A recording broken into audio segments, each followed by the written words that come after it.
It is 11:43 at night. You know this because you just checked your phone, which was a mistake, because checking your phone at 11:43 when you cannot sleep involves exposing your eyes to a bright screen that tells your brain it is midday, reading something mildly stressful, and then placing the phone face down with the grim self-discipline of someone who knows they just made everything worse. You have been in bed for 47 minutes. You are not asleep. You are doing that thing where you are very aware of being horizontal, very aware of the pillow's texture, very aware of a sound outside that you cannot identify, and increasingly aware that the more you think about needing to fall asleep, the further away sleep gets, which is one of the more sadistic features of the whole arrangement. Tomorrow is not a relaxed day. Tomorrow requires alertness. Tomorrow requires you to function at a level that 47 minutes of ceiling staring is not setting you up for. You know this. Your brain knows this. Your brain has, helpfully, decided that this knowledge is exactly the thing to focus on right now, rather than facilitating the transition into unconsciousness that would actually address the problem. Somewhere on the other side of a very long stretch of human history, your ancestor,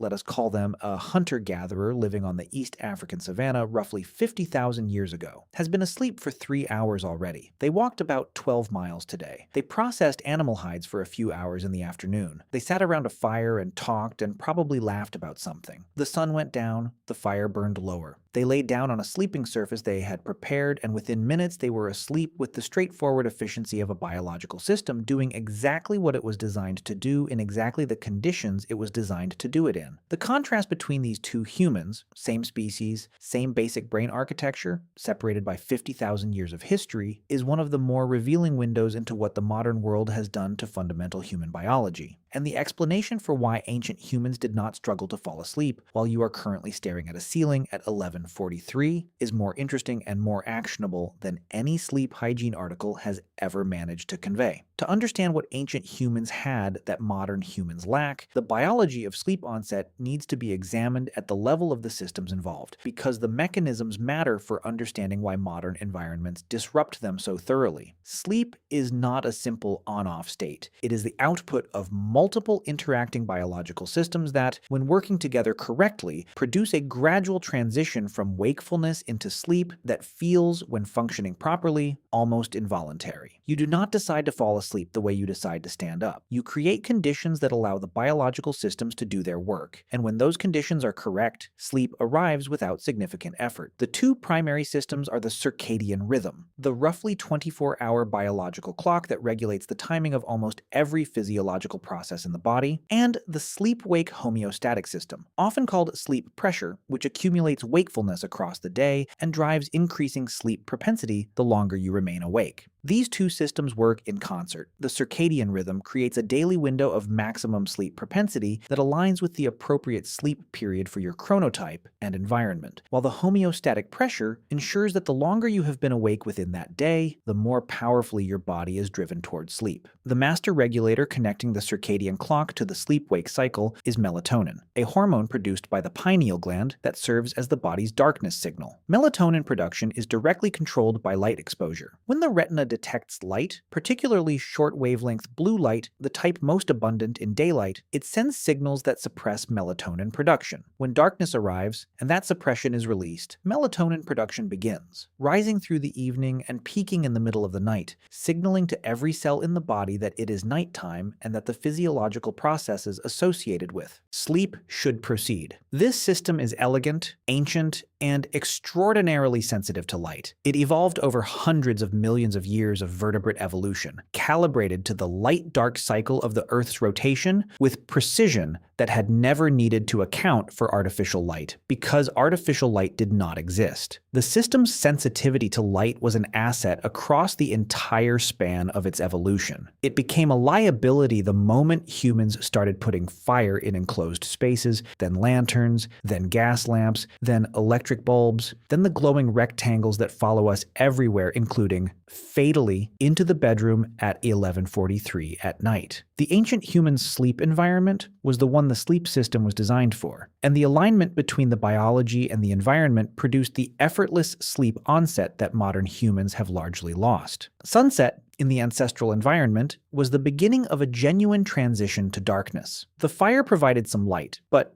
Fire produces light almost entirely in the red and orange wavelengths, the spectral range that the melatonin suppression system is least sensitive to. Sitting around a fire in the evening, your ancient ancestor was receiving light input that the circadian system essentially ignored. Melatonin production was rising. The sleep pressure that had been building since they woke at dawn was peaking. The circadian drive towards sleep was aligning with the environmental cues that the system had evolved to interpret as night. By the time they lay down, they were riding a biological wave of sleep propensity that crested with an intensity that required no effort to surrender to. The biology and the environment were in alignment. Sleep arrived because everything that drives sleep had been allowed to accumulate without interference, in an environment that the sleep system recognized and responded to correctly. Contrast this with the modern evening. Artificial light, particularly the LED and fluorescent lighting dominant in contemporary homes and the screen light from phones, tablets, and computers, produces substantial amounts of short wavelength blue light, the precise spectral range the melatonin suppression system is most sensitive to. Being in a modern, well-lit room in the evening is, from your circadian system's perspective, functionally similar to being in daylight. Melatonin production is suppressed. The system is receiving signals that say, it is daytime. Maintain wakefulness. The appropriate sleep period has not arrived. When you finally turn off the lights and get into bed, you are expecting sleep to come when your circadian system has been receiving daytime signals until moments before. The melatonin that should have been rising for 2 to 3 hours is suppressed. The sleep propensity that should be at its peak is artificially held down. You get into bed and discover that sleep does not come, and you experience this as a personal failure or a mysterious dysfunction when it is actually a predictable biological response to an environment that has systematically undermined every signal the sleep system uses to initiate sleep. Temperature regulation is the second major mechanism through which ancient humans fell asleep efficiently, and it is one of the most underappreciated components of sleep biology. Core body temperature follows a daily cycle driven by the circadian clock. In the hours before natural sleep time, core body temperature begins to decline. The body dissipates heat from the hands and feet through peripheral vasodilation, redirecting warm blood to the extremities where it can radiate into the environment, lowering core temperature by approximately 1 to 2 degrees Celsius. This temperature decline is not a consequence of sleep, it is a prerequisite. The drop in core body temperature is one of the signals the brain uses to initiate and maintain sleep, and disrupting it delays sleep onset. Ancient humans sleeping outdoors or in structures with minimal insulation from the outdoor environment experienced a temperature drop in the evening and through the night that aligned precisely with this biological requirement. The cooling of the ambient environment as the sun set and the night deepened provided an external thermal context that reinforced the internal temperature decline, making the combined signal of falling temperature, both internal and external, a powerful cue for sleep. Initiation. Modern bedrooms are typically maintained at temperatures significantly warmer than the pre-industrial sleeping environment across most of the world. Central heating keeps bedrooms at temperatures that are thermally comfortable for wakefulness, but somewhat too warm for optimal sleep onset. The body has to work harder to achieve the core temperature drop that initiates sleep in a warm room than in a cool one. And the research on sleep onset temperature consistently finds that slightly cool room temperatures, around 16 to 19 degrees Celsius, produce faster sleep onset and deeper sleep architecture than the warmer temperatures most people actually sleep in. Ancient humans sleeping in outdoor or minimally sheltered environments were cold, sometimes uncomfortably cold, a problem they addressed through sleeping together, or for warmth, through fire management, and through the use of animal hides as bedding. But the thermal environment, whatever its discomforts in other respects, was providing exactly the thermal input that the sleep system uses to move into sleep efficiently. The physical activity pattern of ancient humans produced a sleep pressure profile that modern lifestyles have dramatically attenuated, and this difference in accumulated homeostatic sleep drive accounts for a significant portion of the gap in sleep onset efficiency. Homeostatic sleep pressure, the drive to sleep that accumulates with wakefulness, is not simply a function of how many hours you have been awake. It is also a function of the metabolic and physical demands you have placed on your body during those hours. Physical activity accelerates the accumulation of adenosine, the primary molecular marker of homeostatic sleep pressure, in the brain. The more physically demanding your waking hours, the more adenosine accumulates, the higher the sleep pressure that meets you when you finally lie down.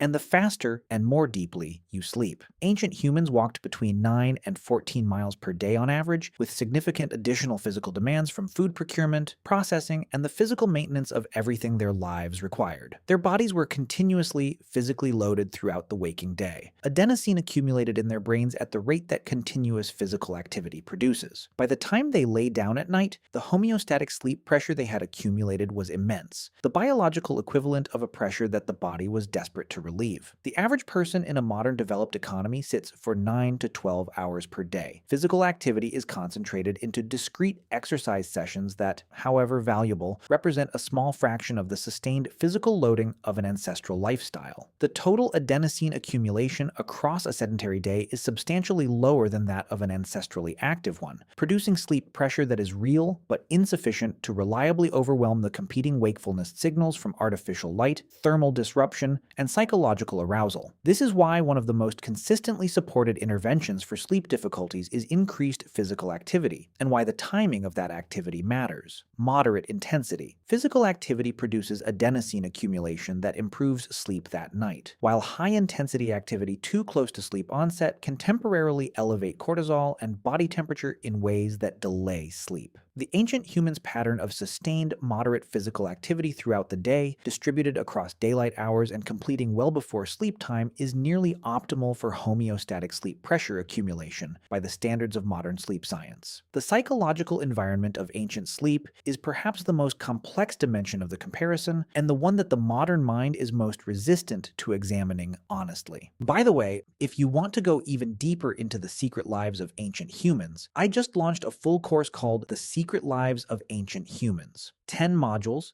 3+ hours of content, covering everything we never talk about on YouTube. What they feared, how they communicated, what hunted them, and much more. Plus an exclusive PDF guide included. Link in the description. See you inside. Chronic psychological stress, the sustained, unresolved, low-grade anxiety that characterizes significant proportions of modern waking life, is one of the most potent inhibitors of sleep onset and sleep maintenance. The mechanism involves the hypothalamic pituitary adrenal axis and the sympathetic nervous system. Stress activates cortisol release and elevates sympathetic tone, both of which directly oppose the parasympathetic dominance and hormonal conditions required for sleep. A brain running elevated cortisol and sympathetic activation is a brain that is physiologically in a state of alertness incompatible with sleep initiation. Ancient humans experienced stress. They experienced it intensely and consequentially, the threat of predation, of interpersonal conflict, of food scarcity, of injury without medical care. But the nature of the stress they experienced was predominantly acute rather than chronic. Something threatening happened. The stress response activated. The threat resolved one way or another. The stress response deactivated. The nervous system returned to baseline. Modern psychological stress tends to be chronic and unresolvable in the short term. Financial anxiety, professional pressure, relationship difficulties, social media comparison, the low-grade ambient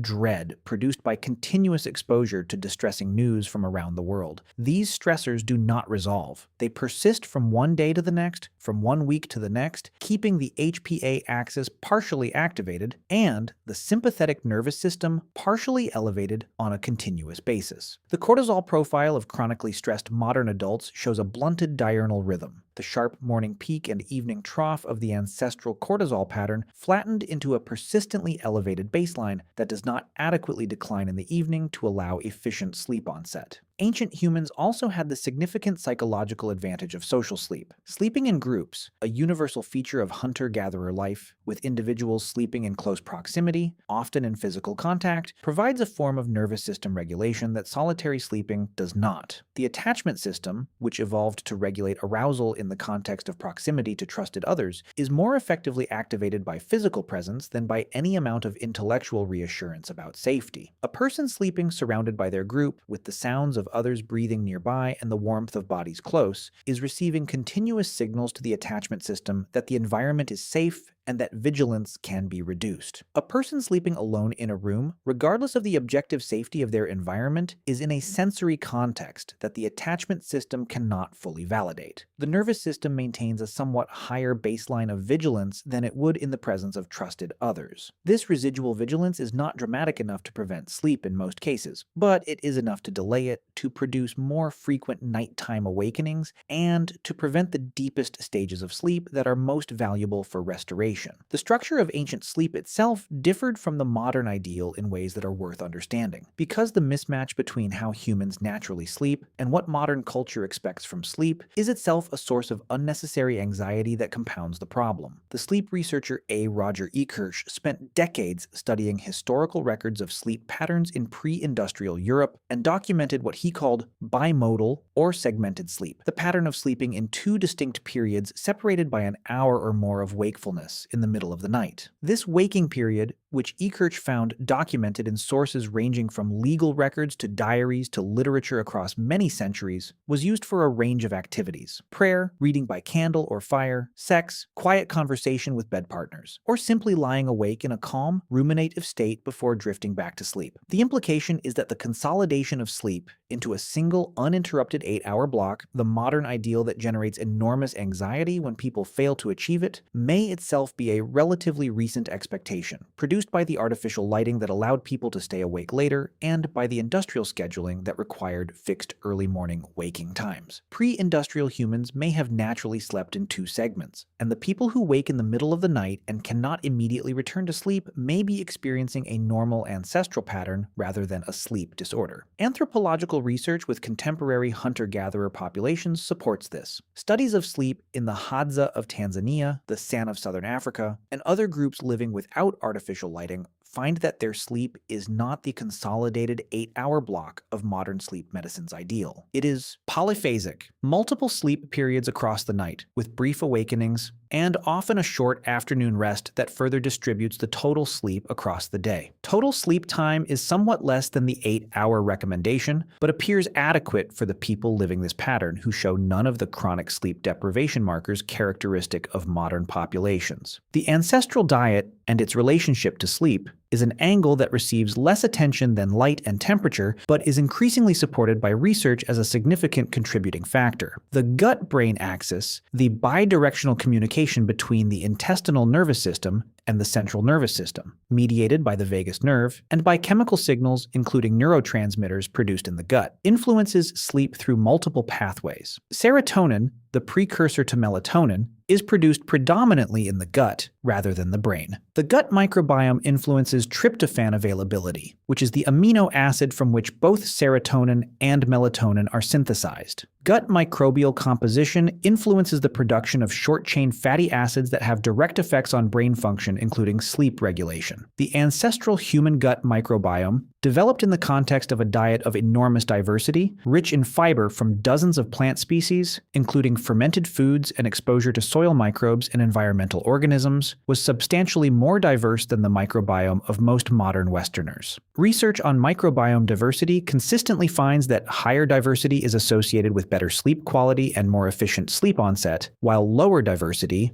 characteristic of the high-processed food, low-fiber, high antibiotic exposure modern diet, is associated with sleep disruption. Ancient humans also ate their food in alignment with the light-dark cycle in ways that modern eating patterns do not. The ancestral eating window was naturally constrained by daylight. Food was obtained, prepared, and consumed primarily during daylight hours, with minimal eating after dark because the night was for sleeping rather than food acquisition. This eating pattern, which aligns with the circadian timing of digestive function, reinforces the circadian signal that nighttime is rest time. Eating late at night, a common feature of modern schedules, sends metabolic signals that conflict with the circadian timing of sleep, including insulin responses and body temperature elevation that interfere with sleep initiation. The person lying awake at 11 11:43 staring at a ceiling is not experiencing a personal failing. They are experiencing the predictable output of a biological system that was built for one environment and is operating in a radically different one. Every signal the sleep system relies on has been disrupted. The melatonin that should have been rising for hours is suppressed by the light they were surrounded by until moments before getting into bed. The homeostatic sleep pressure that should be immense after a full active day is attenuated by a day spent predominantly sitting. The core temperature decline that initiates sleep is working against a warm room. The cortisol that should have reached its evening trough is elevated by unresolved stressors that run continuously without the resolution that acute ancestral stressors found. The gut microbiome that should be producing the precursors to melatonin efficiently is depleted of the diversity that makes it do so. And none of these disruptions is the individual person's fault. They are the accumulated effects of an environment that has reorganized almost